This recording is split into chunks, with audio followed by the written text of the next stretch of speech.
The kitchen is just one of those places that we tend to go to basically every day of our lives.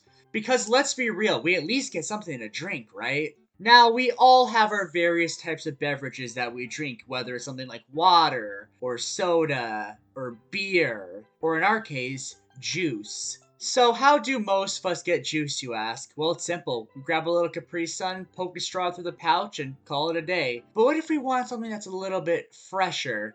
Well, we normally grab just a bunch of fruit, put that shit in a blender, turn it on, let the blender do its thing, and there you go. However, what if all those steps are just too difficult for us to do, and we want the ability to have some kind of machine to make the juice for us? Well, here comes Juicero. It was a machine that uses these little pouches to squeeze the juice out of the system. So you might be thinking, okay, that sounds a little bit gimmicky, but you just gotta plug that thing in and you're good to go, right? Wrong! You gotta make a Juicero account, log on to the internet, and only then will you be able to use the Juicero. With the account thing, okay, sure, whatever. The juice packets that the Juicero has comes in through the mail, through subscription service, so okay, whatever, I get it. But why the fuck do I need to be connected to the internet to get the damn machine to work? All it does is squeeze fucking juice packets. So you might be thinking, okay, it's just the juice that needs to connect Wi-Fi, is that it? Since it does something as simple as just squeezing juice, but with Wi-Fi, you might think, okay, it's like the same price or maybe slightly more expensive than the average juicer. I'm gonna use my home state as a reference point, so just bear that in mind. Okay, so when I go to a store, a juicer is like $50 at the low end spectrum, and you go all the way up to $150 if you want to go for the really high end stuff. So how much do you think a Juicero cost? Go ahead, make a guess.